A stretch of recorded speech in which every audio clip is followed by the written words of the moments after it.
Bueno, antes de compartir mi ponencia, quisiera compartirles la pantalla. Bueno,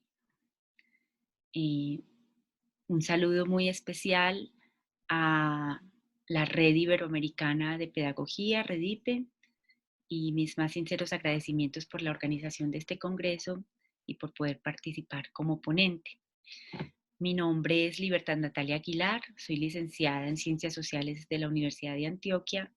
magíster en Artes de la Universidad Alanus en Bonn, Alemania, convalidada mi maestría como danzaterapia aquí en Colombia y estudiante de doctorado de la Facultad de Educación en la línea de estudios interculturales. Y dentro de esta línea propongo un diálogo intercultural entre dos saberes pedagógicos, la pedagogía de la madre tierra y la euritmia,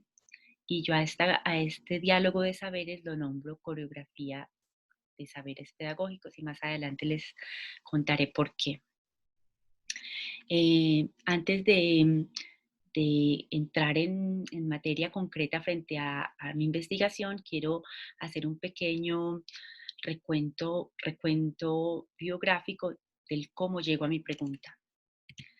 Mi pregunta es, ¿qué matrices pedagógicas se generan a partir del diálogo intercultural entre los saberes de la pedagogía de la madre tierra y los saberes del arte de la euritmia, y cómo llevar al movimiento estas matrices en los espacios de formación docente? Bueno, yo hablo de matrices pedagógicas porque esos saberes que nazcan de este diálogo van a tener una cualidad femenina, es decir, nacen de la intuición, son saberes que están interconectados todo el tiempo, que crean relaciones, saberes vitales, fluidos, y por eso los nombro matrices y no principios o ejes. Exacto. Entonces, cuando yo estudiaba la licenciatura en educación, los saberes de índole pedagógica, en su mayoría, me eran transmitidos de una forma muy teórica y conceptual que poco me permitían imaginarme llevar esos saberes a los contextos concretos en Colombia o en mi entorno. Y también cuando recibí cursos acerca de cuerpo y movimiento y arte, eran cursos que me hablaban sobre discursos sobre el cuerpo, sobre el arte, sobre el movimiento, pero no cursos que me permitieran a través del mismo cuerpo, del arte mismo, develar conocimientos sobre el ser humano que partieran de allí. Y esto esta imagen se hace muy fuerte para mí porque paralelamente yo trabajaba en una fundación que trabaja con pedagogía Waldorf, en el acompañamiento de chicos y chicas con capacidades diversas. Para los que no han hablado no han escuchado hablar de pedagogía Waldorf, la pedagogía Waldorf es una pedagogía creada por el filósofo austriaco Rudolf Steiner. Y Rudolf Steiner imaginaba una concepción espiritual del ser humano y del mundo, pero en la vida práctica. O sea, que los saberes más sutiles, todo lo que configura un orden natural y cósmico, pudiera también hacer parte de la configuración de un currículo pedagógico. Entonces, el arte estuvo muy presente porque el arte es la forma como nos acercamos a esos saberes sutiles. Y cuando yo trabajaba allí y tenía tan presente ese acercamiento al arte desde la experiencia y desde el encuentro con los chicos y chicas, empecé a preguntarme cómo hacer para que en los procesos pedagógicos el cuerpo, el arte y el movimiento estén más presentes. Y al finalizar mi licenciatura,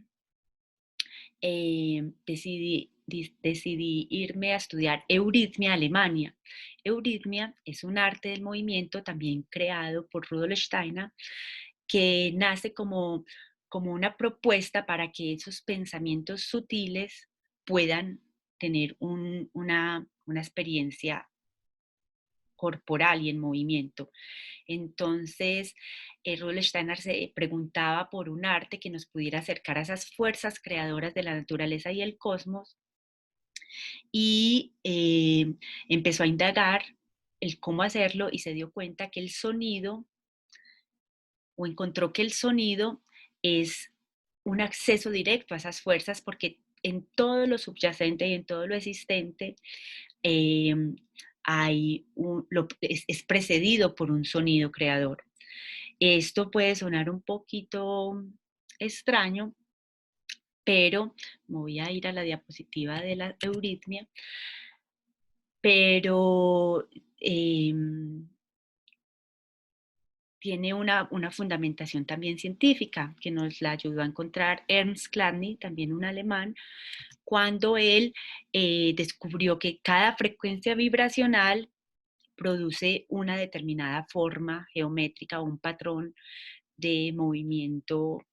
en el espacio, ¿cierto? Entonces, por ejemplo, aquí vemos que en una placa de metal con determinada frecuencia de sonido van apareciendo estos patrones y por ejemplo, aquí encontró la frecuencia de sonido para el, el diente de león, la frecuencia del sonido para la doble espiral del girasol, la frecuencia del sonido para otras formas de la naturaleza e incluso aquí para este patrón de la caparazón de la tortuga. Entonces, el sonido fue es el medio, se convierte en el medio por el cual la euritmia accede a esas fuerzas creadoras, haciéndolas visibles a través de gestos corporales. Y yo me voy muy entusiasmada a Alemania porque con el presentimiento, la intuición de que en la euritmia iba a encontrar respuestas para entender esas fuerzas vitales, anímicas, espirituales que también hacen parte del ser humano. Y fue así que se me develó todo un mundo que me ha llevado ahorita, hoy en día, a que en mis prácticas pedagógicas, ahorita que soy formadora de formadores y trabajo con el colectivo de arte, estética y educación en la Facultad de Educación, esta pregunta por el cuerpo empieza que ha empezado a tener más resonancia en nuestro ámbito educativo, sea llevada a los espacios formativos de una manera más consciente. Entonces, con el colectivo de arte, estética y educación nos venimos preguntando fuertemente por estas pedagogías de lo sensible, y que más adelante les voy a contar también con qué autores me vengo relacionando para hacer un diálogo más amplio y rico.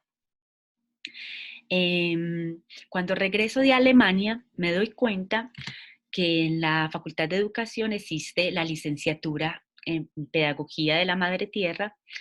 Es una fascinación ver cómo en la universidad, o bueno, hasta hace 2 años, hasta hace año y medio todavía teníamos estos encuentros regionales en la universidad donde venían muchos indígenas de diferentes comunidades de Colombia para estudiar sus saberes. La pedagogía de la madre tierra se crea para que los indígenas profundicen, revitalicen, fortalezcan, enriquezcan sus saberes también desde diálogos interculturales. Y, y al conocer a Badio Green, su director o su fundador, uno de los cofundadores de la pedagogía de la madre tierra, y empezar a hablarle de mis preguntas por, por una pedagogía más viva y más orgánica, empiezo a ver que hay muchas resonancias, y es ahí donde empieza a crearse como esta intuición de que puede haber un diálogo entre los lineamientos de la pedagogía de la madre tierra y las premisas del movimiento eurítmico. Aquí, por ejemplo, les quisiera hablar de las premisas del pensamiento eurítmico.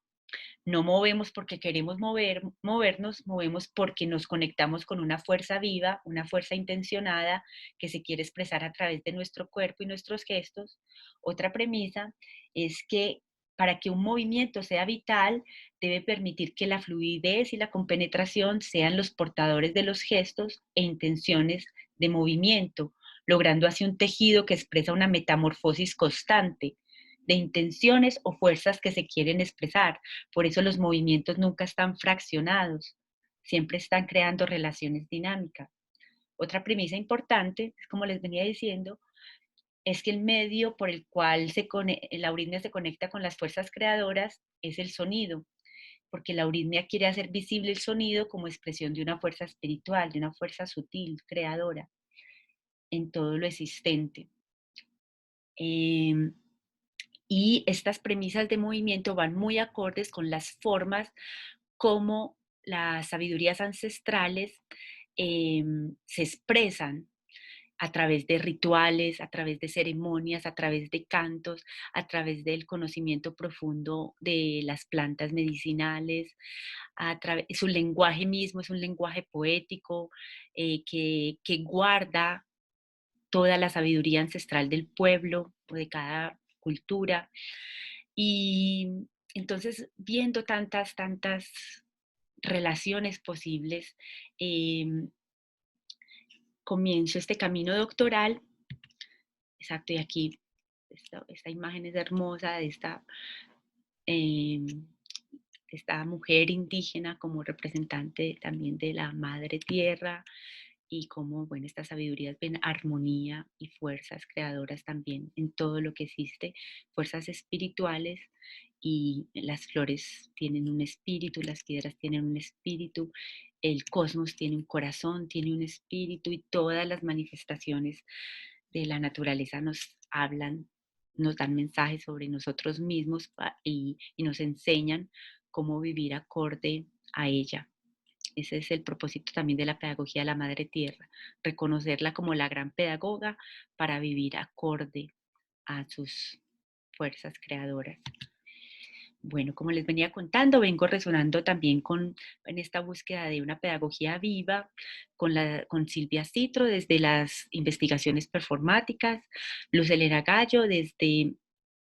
el cuerpo más allá de lo físico, desde lo sensible, vital y también espiritual. Noemí Durán desde las poéticas en la educación, las poéticas que parten de la escucha del cuerpo, y Julia Castro desde las prácticas corporales reflexivas, las prácticas somáticas que buscan hacer conscientes las sensaciones, lo que nos pasa por el cuerpo para con esas sensaciones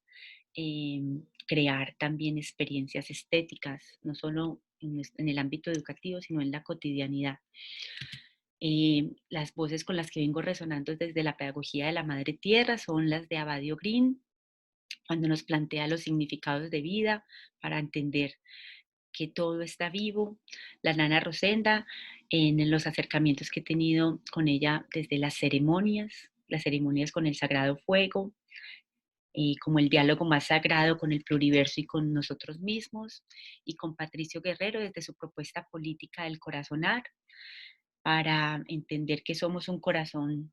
una estrella con corazón, somos estrellas con corazón y conciencia. Es una sensibilidad reflexiva y una reflexividad sensible para estar en equilibrio. Entonces, con toda esta riqueza de voces, vengo ya presintiendo posibles matrices pedagógicas que pueden nacer de este diálogo. Una de ellas es la comprensión del ser humano y su relación con la naturaleza desde una visión que incorpora el aspecto espiritual, la comprensión de lo vivo como procesos integradores de fuerzas creadoras en movimiento, el movimiento como posibilidad de encarnar saberes espirituales conectados con los ritmos de la vida. Y estas tres premisas me hablan exacto de una visión de ser humano y de cosmos y de naturaleza, de madre tierra, desde una visión espiritual. Rudolf Steiner lo plantea desde el ser humano trimembrado, un ser humano que piensa, siente y actúa y busca siempre un equilibrio, desde los ritmos vitales que existen en él en periodos de 7 años, ritmos vitales anímicos y espirituales, desde esa integración de cuerpo, alma y espíritu, y para buscar un equilibrio. Y la Madre Tierra también en sus cosmovisiones nos habla de significados de vida presentes también en sus procesos artísticos, las mochilas, las molas, los tejidos tienen y portan su historia de vida, sus historias de origen, sus saberes ancestrales, esa relación también del ser humano con mundos más suprasensibles, el pensar en espiral como un pensar que siempre se está recreando a sí mismo, un pensar vivo, nunca lineal y quieto y que quiere apelar a resultados, sino que siempre apela a procesos. Y bueno, y en cuanto a las danzas son la posibilidad de encarnar esos ritmos vitales, esas fuerzas creadoras en conexión con el corazón. Las danzas son una manifestación donde todo ese saber se incorpora, se encarna, igual en la euritmia, los sonidos como fuerzas creadoras se encarnan cuando los ponemos en movimiento coreográfico, haciendo visibles músicas y poesías con el cuerpo.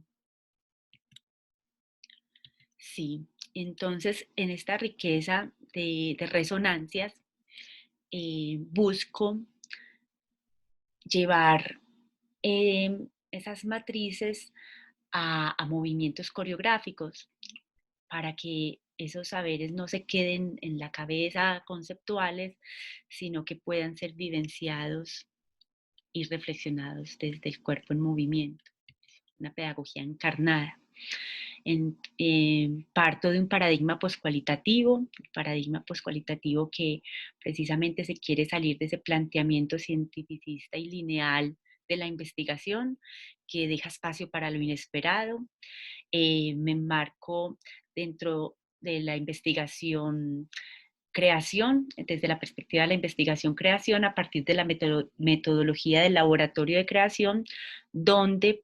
quiero proponer con los estudiantes de arte, estética y educación, con estudiantes de pedagogía de la madre tierra y con los estudiantes de la licenciatura en danza, de la cual también soy docente, proponer premisas de movimiento nacidas de ese diálogo de saberes para gestar esas coreografías que manifiesten eh, lo vivo de, de esos saberes, exacto. La coreografía no es un patrón establecido de movimientos, sino es la posibilidad de que una idea, un sentir, una intención empiece a organizarse, empiece a hacerse visible, pero desde las relaciones de las personas que la están haciendo posible. O sea que cada coreografía, por más que la premisa sea la misma, cada coreografía siempre será diferente porque partirá de las personas que la están creando. Por eso es una investigación colaborativa, porque tanto yo como los participantes juntos producimos conocimiento. Bueno, hasta aquí mi presentación. Espero también en el artículo que va a salir de esta ponencia puedan ampliar más como las ideas que traté de expresarles aquí brevemente. Muchísimas gracias. Y aquí está despidiéndose también Abadio Green, mi director de doctorado.